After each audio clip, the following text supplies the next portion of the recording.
Welcome back. This is Rito here with another endgame Calamity weapon showcase. Today we're going to be looking at one of the Calamity 1.4.4 update weapons. This is a brand new endgame weapon, post-Supreme Calamitous, and it's a summoner weapon. It is called the Temporal Umbrella, and let's just take a look at what it does. It summons this little hat, which is pretty cool, very unique.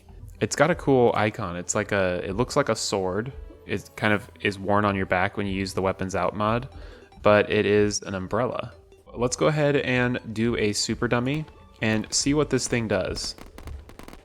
Wow, there's so much stuff happening. But I think a lot of this is because of some of the accessories I've got and some of the armor I've got. So I've got the Auric Tesla Summoner variant, and then I've got the Stasis Blessing, Celestial Tracers, Asgardian Aegis, the Community, the Stasis Void Sash, the Stasis Curse, and Menacing Core of Blood Gods. So this weapon is shooting out tons of projectiles from this little hat and just passively doing damage to the enemy. And you can see it's hitting for around 200,000 damage on a single target. Let's look at the tooltip. It says it does 4,237 summon damage. It says it is surprisingly sturdy. I reckon this could defeat the Mafia in a single blow. That's pretty interesting. It summons a magic hat that hovers over your head.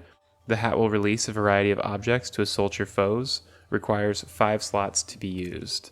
I also wanted to note that I've never actually done a summoner playthrough on Calamity, and I definitely want to do that after this update because it's got so much cool stuff. I really want to do rogue and I really want to do summoner. I mean, there's a bunch of stuff I want to do, but those are two on my top of my list, and this update added so much summoner stuff. I think it'd be really fun to do that at some point.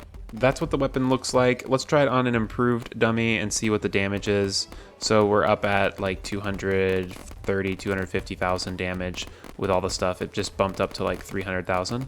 Let's try this out on some actual bosses and see how it works. We've got the Devourer of Gods, and it's doing pretty good. We just got to stay near the head. And the head's kind of running away from us here. Okay, we'll just wait for it to turn around and come back at us. Yeah, this is a bit challenging, just based off of the speed of the projectiles, and they're not really selecting the boss head.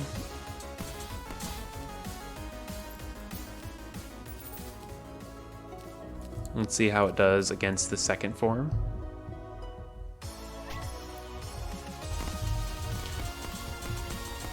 Okay, this is doing a little bit better as long as... Oh no, it's going to kill all my NPCs.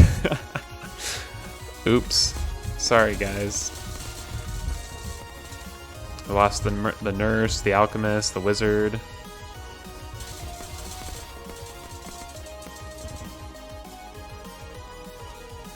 For bosses like the Devourer of Gods, it's actually a kind of an interesting boss to fight this with because you can't select the head. So let's try this on something different after we finish this guy. Let's just stay right near his head and hope we can kill him there. Yeah, that was a bit weird how long it took to kill him. Let's try Providence and see how Providence goes. This should be much easier since it doesn't need to selectively attack the head or anything like that. Yeah, that's pretty good.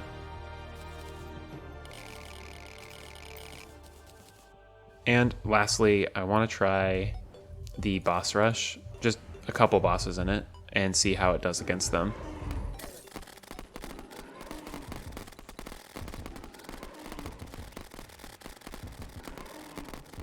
And you would have more summons active normally, aside from this one. This is just kind of an additional summon that you would always have applied.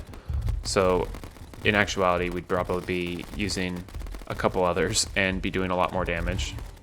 But I just wanted to show this one off specifically because I think it's pretty sweet. And overall, it's doing pretty well against the Queen Bee. And like I said, you'd be doing way more damage with other summons. Yeah, that's pretty good. It's very respectable clear for Queen Bee using just the Temporal Umbrella.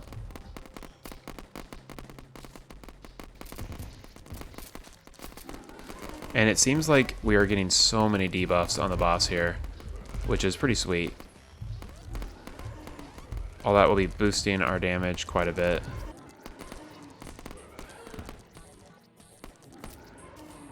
Okay, I'm going to go ahead and turn off the boss rush. I think overall Ruthless is the best modifier for this weapon. That's what I read on the wiki, so I think that's correct. I haven't tested it myself though. For the recipe for the Temporal Umbrella, first and foremost, you're going to need Shadow Spec bars, which you will be able to craft after defeating Supreme Calamitas.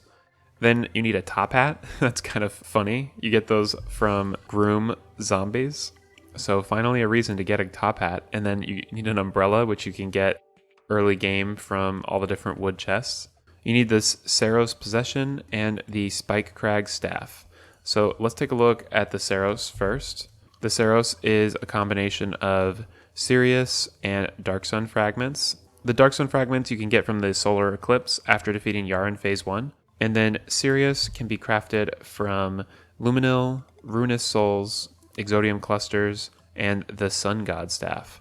And the Luminil you can get from enemies in the Abyss, and then the Ruinous Souls you get from defeating the Poltergeist, and Exodium Clusters can be crafted from Stardust Fragments, Solar Fragments, Nebula Fragments, Luminite, all that stuff.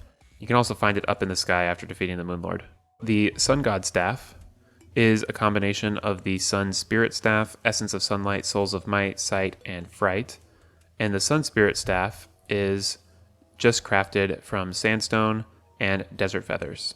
So the other part of this recipe is the Spike Crag Staff, which is just a drop from the Ravager. After you get all of these items, you will be able to craft, using the Daedrin's Forge, the awesome Temporal Umbrella.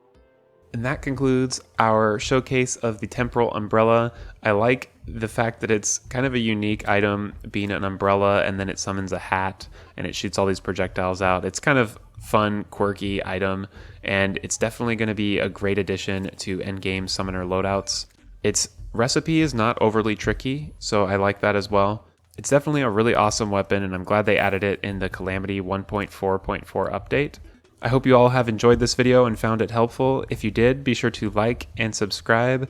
I also post other videos. I'm currently working on a mage class death mode playthrough on Calamity, so be sure to check that out if you're interested. Thanks again for watching, and I'll see you next time.